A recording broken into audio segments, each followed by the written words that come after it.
The weight of the rain. The sky over the city was the color of a bruised plum.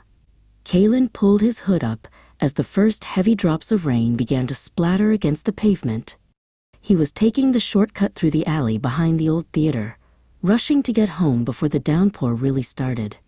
His boots splashed through a shallow puddle, but he stopped mid-stride when something caught the light. Nestled between a discarded crate and a rusted pipe was a thick, dark leather wallet. Kalen knelt down and picked it up. The leather was cold and slick with rain. When he flipped it open, his breath hitched. Tucked neatly into the side pockets was a thick stack of $100 bills. He had never seen that much money in person, let alone held it. It was more than his mother made in 2 months at the clinic. He quickly zipped the wallet into his inner jacket pocket, his heart hammering against his ribs like a trapped bird. Back in his small bedroom, Kalen spread the money out on his desk. It felt heavy with possibility. With this, he could buy the used motorbike he'd been eyeing, or finally get the high-end headphones that would drown out the noise of the street. He could even help his mom with the overdue electricity bill. But as he looked at the cash, he felt a strange cold sinking in his stomach. This money belonged to someone who was likely panicking right now. He reached back into the wallet, searching for an ID. He pulled out a driver's license and froze. The name on the card was Soren. Kalen recognized the face immediately. It was the man everyone in the neighborhood called the Grump. Soren was the local shopkeeper who had yelled at Kalen just last week for leaning against his storefront. He was known for his sharp tongue and his refusal to give anyone a discount, even the elderly residents. Kalen remembered Soren clearly. He was a man who seemed to have a scowl etched permanently into his face. He spent his days behind the counter of his dusty hardware store, watching the world through a window with narrowed eyes.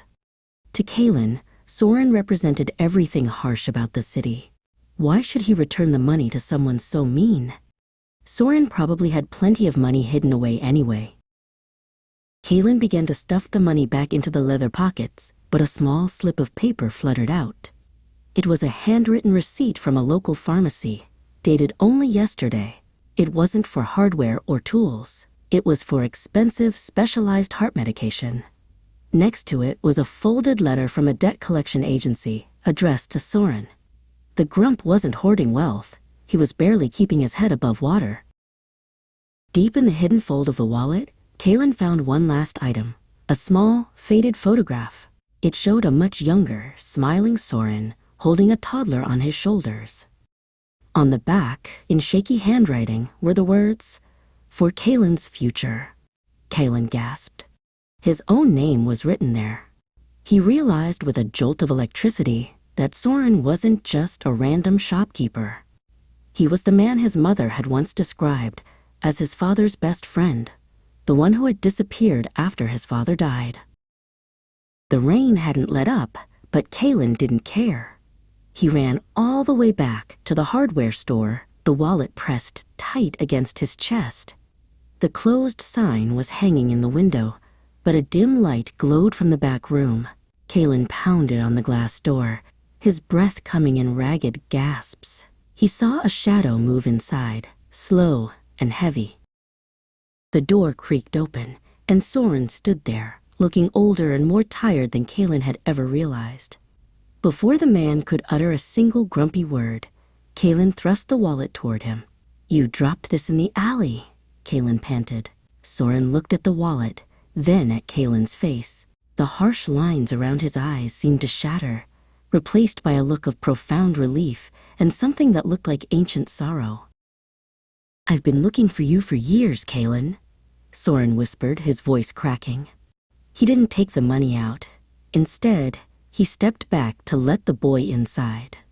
He explained that he had been saving that money for Kalen since his father passed, but pride and shame had kept him from reaching out. The grumpiness was just a mask for a man who felt he had failed his best friend. As they sat among the shadows of the shop, Kalen realized that the greatest find wasn't the cash, but the connection he thought he'd lost forever.